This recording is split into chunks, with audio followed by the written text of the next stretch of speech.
You woke up at 2 a.m. again, just lying there in the dark, staring at the ceiling. You think something's broken, but your body is remembering a rhythm 300,000 years old. Before 1879, nobody had ever fallen asleep under electric light. For 99% of human history, when the sun set, the world went black. You couldn't even see your own hand in front of your face. Every single one of your ancestors spent roughly half their life in near total darkness. They didn't even have candles for most of that time, just the black sky, the stars, and whatever fire they could keep alive. So, what did they actually do for all those hours? The answer changes everything we think we know about sleep, storytelling, and what it means to be human. Let's start with fire because fire is the reason any of this was possible. The earliest solid evidence of humans controlling fire comes from Wonderwork Cave in South Africa, roughly 1 million years ago. But fire didn't just keep people warm. Fire completely restructured the human day. Before fire, our ancestors were like every other primate. When the sun went down, you climbed a tree or found a sheltered spot and you stayed still.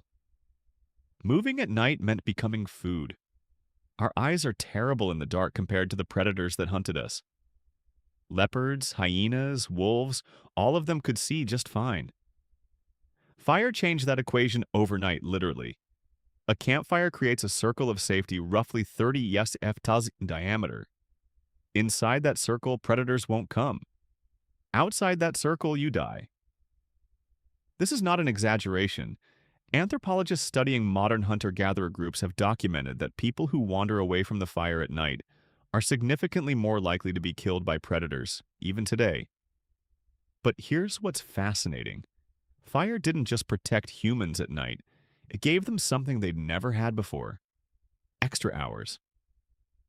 Think about this. Before fire, the useful day ended at sunset. That's maybe 12 hours in summer, as few as 8 in winter. Fire suddenly added 2 to 4 usable hours to every single day. And over thousands of generations, those extra hours changed our species. In 2014, anthropologist Polly Weissner published a study in the Proceedings of the National Academy of Sciences. She spent years recording conversations among the Yuhuansi Bushmen of the Kalahari Desert, one of the last groups on Earth still living something close to the original human lifestyle. What she found was striking. During the day, about 80% of conversations were practical. Who's hunting where? Which plants are ready? Complaints, logistics, economic negotiations. Daytime talk was work, but at night, around the fire, the entire character of conversation changed. 81% of conversations were stories, tales of people in distant places, adventures, myths about the origins of the world, jokes that made the whole camp laugh. Wiesner argued that firelight conversation is where human culture was born. The campfire was the original theater, the original classroom, the original church. But the night wasn't just about stories around the fire. There was something else happening, something that scientists only rediscovered in the last 30 years. You were not designed to sleep the way you sleep right now. In 2001, historian Roger E. Kirch published a paper that changed sleep science. He had spent 16 years digging through historical records, and he found something nobody expected: over 500 references spanning centuries. Prayer books from the 1400s, court records, diaries, medical texts, letters from ordinary people, even passages in Homer's Odyssey. All of them mention the same thing: first sleep and second sleep. Before the industrial age, people did not sleep in one continuous block. They went to bed shortly after sunset, slept for about 4 hours, then woke up. They stayed awake for 1 to 2 hours in the middle of the night. Then they went back to sleep for another 4 hours until dawn. This wasn't insomnia, this was normal. This was how every human on the planet slept for thousands of years. And what did people do during that wakeful period in the middle of the night? Everything. A 16th century French physician recommended that couples conceive children during this window because they would do it better. People visited neighbors, they interpreted their dreams while they were still fresh. They wrote. They simply lay in bed in the dark and thought. A doctor's manual from the 1500s advised patients that the best time to study and reflect was during the watch, as they called it, the quiet hours between first and second sleep, when the mind was calm and the world was still. Now, historians had been reading these references for centuries, but they kept translating first sleep as something else because they couldn't imagine that people ever slept differently than we do now. The assumption was so deep that translators literally mistranslated ancient Greek and medieval Latin to make it fit their modern experience. But then science confirmed what history had been saying all along.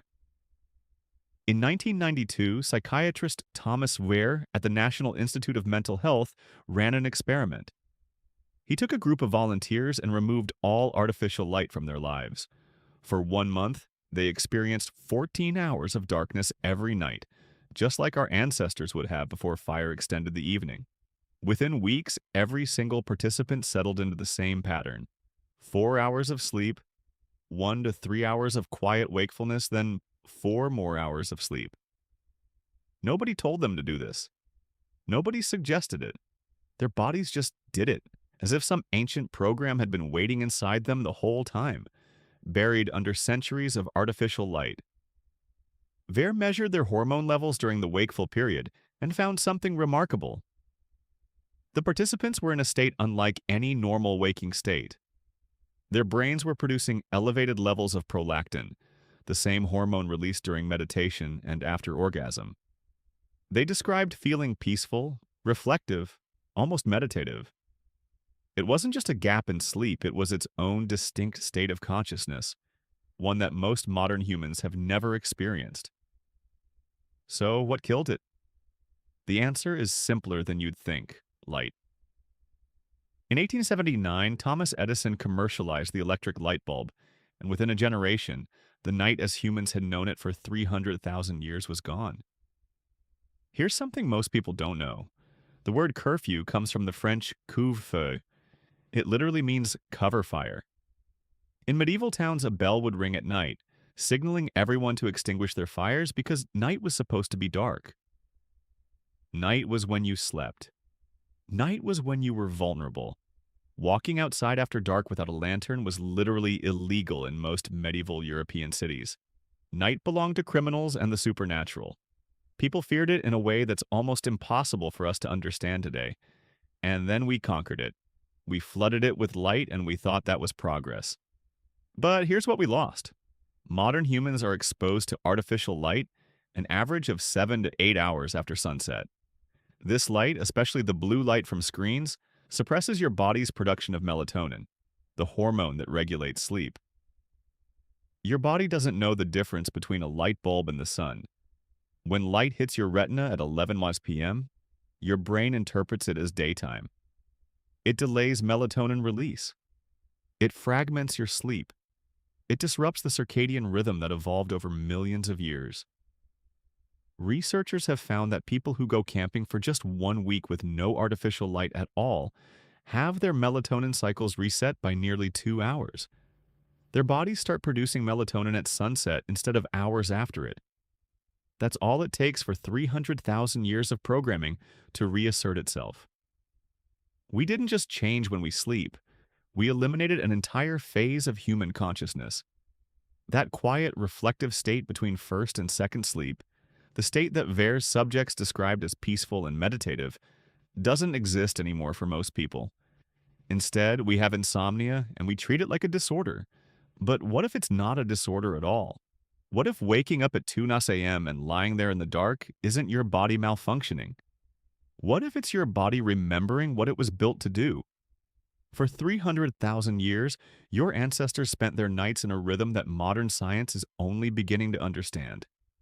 They gathered around fires and told stories that built civilizations.